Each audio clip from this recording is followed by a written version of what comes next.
مجھے کوئی ایسا عمل بتائیں کہ میں جنت میں چلا جاؤں. یہی انسان کی کامیابی ہے.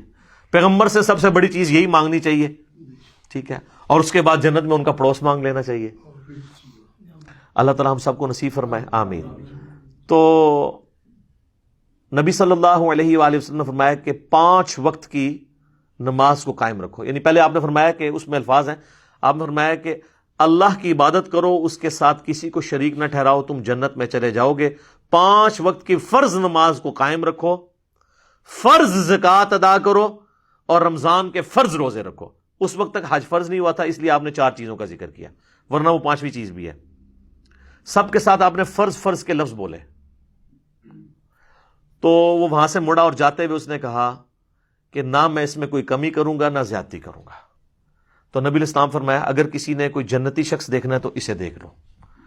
اچھا, اس سے یہ بھی پتا چلا کہ نبی علیہ السلام کو اللہ نے وحی کے ذریعے بتا دیا کہ یہ استقامت پہ بھی رہے گا, یعنی جو اس نے دعویٰ کیا نا اس پہ قائم رہے گا. کتنا خوش نصیب شخص تھا. اللہم اجعلنا منہم, آمین. اسی کو سپورٹیو ایک اور حدیث ہے بخاری اور مسلم میں.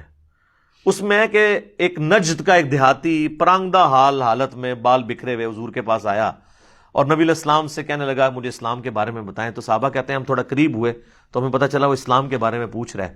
تو نبی صلی اللہ علیہ وآلہ وسلم نے وہی توحید اور اقرار رسالت کے بعد آپ نے فرمایا کہ اللہ تعالیٰ نے تم پہ 5 ٹائم کی نماز فرض کی ہے, تم 5 نمازیں فرض ادا کرو.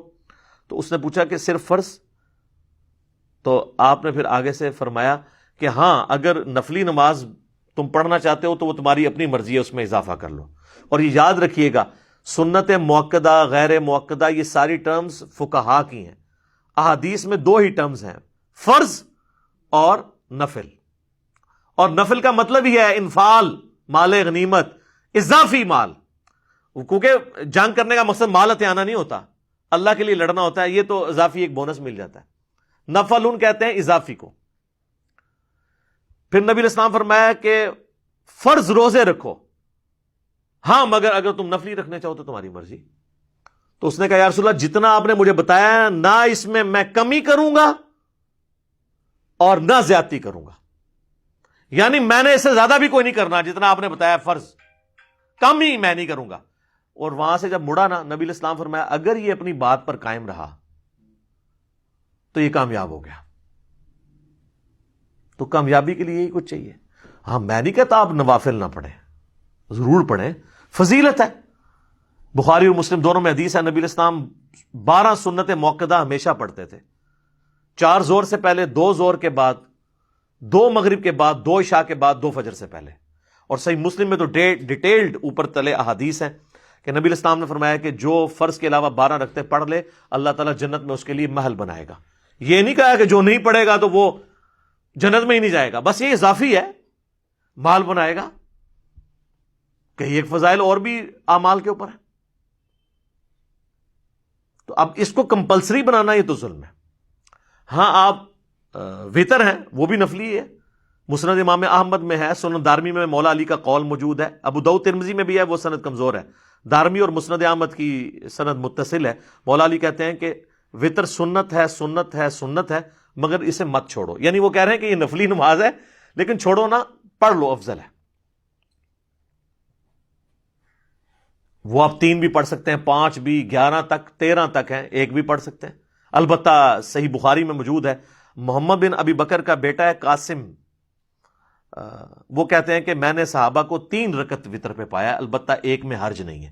یعنی 3 پسندیدہ ہے, ہم تو 3 ہی پڑھتے ہیں.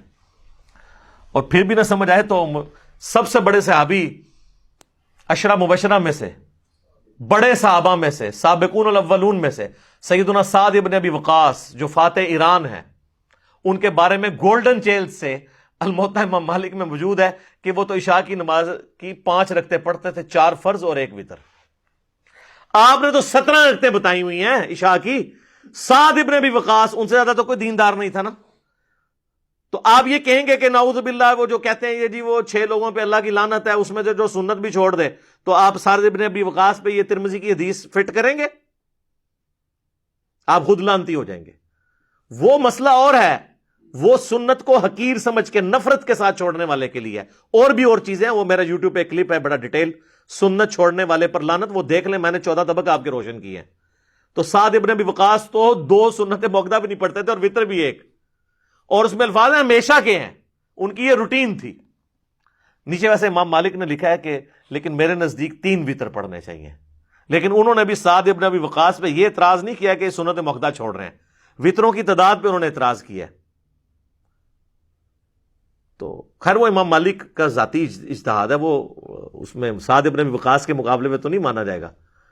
بھارت سعد ابن ابی وقاص نے امت پہ احسان کیا جی, تو یہ 17 رکھتے عشاء کی بتاتے تھے, دن رات میں ٹوٹل 17 رکھتے ہیں جس پہ سنی اور شیعہ کا اجماع ہے.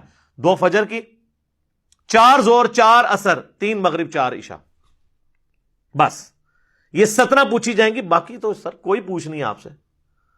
کتنے لوگوں نے اس کی وجہ سے نماز شروع کر لی ہے, کدھر صرف عشاء کی 17. یہ آپ کو جو 17 بتا رہے ہیں ان سے قرآن پہ الف لیں, کبھی انہوں نے خود بھی روزانہ 17 پڑھی ہیں. سوئی پہ سوئی چڑی ہوتی ہے, لوگ پیچھے مڑ مڑ کے دیکھ رہے ہوتے ہیں کہ امام صاحب کہاں سے نمودار ہوں گے. تو پہلی 4 کی طرح عشاء کی انہوں نے پڑھنی ہے جو آخری وقت پہ آ رہے ہوتے ہیں.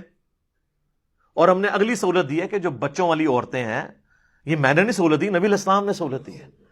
صحیح مسلم میں اوپر تلے 10 احادیث ہیں 1629 سے لے کے آن ورڈ, کہ نبی الاسلام نے, ابن عباس کہتے ہیں, بغیر خوف کے, بغیر بارش کے, بغیر سفر کے مدینہ شریف میں ہمیں زور اور عصر بھی جمع کروائی اور مغرب اور عشاء بھی جمع کروائی. تو تابعین نے پوچھا کیوں؟ فرمایا اس لیے تاکہ امت کے لیے آسانی ہو جائے اور کوئی تنگی باقی نہ رہے. انہوں نے امت سے تنگی ڈال دی اور وہ آسانی چھین لی. اور آپ دیکھیں یہ یعنی ابن عباس سے زیادہ کون صحابی جانتا ہے, اور یہ وہ تابعین کو سکھا رہے ہیں کیونکہ وہ درس حدیث دے رہے تھے یا درس قرآن. صحیح مسلم کے الفاظ ہیں, ایک بندہ بار بار کھڑا ہو جاتا ہے, سر نماز کا ٹائم ہو گیا ہے. انہوں نے کہا بہ جا, تو منو سنت سکھائیں گا. نبی اسلام نے مغرب عشاء نو جمع کیتا کہ مغرب کا, یہ تو کہتے تارے نظر آ گئے تو پتہ نہیں کیا ہو جانا ہے, تارے نظر آ گئے سن. پھر اپنے بعد نے تارے دکھائے. انہوں نے کہا پھر بھی کسی کی تسلی نہیں ہوئی نا, وہ اٹھ کے حضرت ابو ہریرہ سے پوچھنے گیا. انہوں نے کہا کہ ابن عباس بالکل ٹھیک کہہ رہے ہیں کہ نبی الاسلام یہ کرتے تھے.